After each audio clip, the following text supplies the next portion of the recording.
सुरगाणा तालुक्यात शनिवारी सकाळपासूनच पावसाने जोर धरल्याने दिवसभर संततधार सुरू होती। यामुळेच रस्त्याच्या कडेला गटारी लगत असलेले लहान मोठी झाडे उन्मळून पडली होती।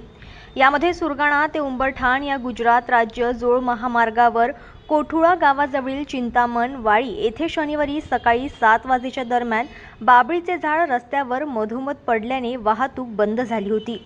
पर्यायी रस्ता म्हणून तालुक्यात पोहोचण्यासाठी कोठुळा अलंगुण उंबरविहीर जामुनमाथा या रस्त्याचा वापर करण्यात आला। वळसा घालून यावे लागत असल्याने वाहन चालकांना तारेवरची कसरत करावी तर लागलीच, मात्र वेळेचा अपव्यय झाला। तर दुसरीकडे अलंगुण ते पळसण या रस्त्यावर सकाळीच हातरुंडी गावाजवळ रस्त्याच्या कडेला असलेले सुमारे 100 वर्षापूर्वीचे भले मोठे वडाचे झाड सकाळी 10 वाजेच्या दरम्यान रस्त्यावर पडल्याने 8 ते 10 तास या रस्त्यावरील वाहतूक ठप्प झाली होती। सुरगाणा तालुक्यात येणाऱ्या वाहनांनी उंबरदे, काशीशेंबा, धुरापाडा, माणी, सुरगाणा या एकेरी रस्त्याचा वापर केला। स्थानिक नागरिकांनी झाडाच्या फांद्या छाटून दिल्याने रस्त्याच्या कडेला दुचाकीस्वारांनी चिखलातून वाट काढत दुचाकी वाहने काढली।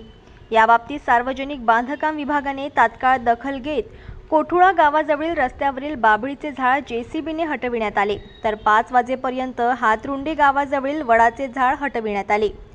सायंकाळपर्यंत पळसण रस्ता वाहतुकीसाठी पूर्णपणे सुरळीत करण्यात आला। तालुक्यात गेल्या आठवडाभरापासून पावसाने जोरात हजेरी लावली।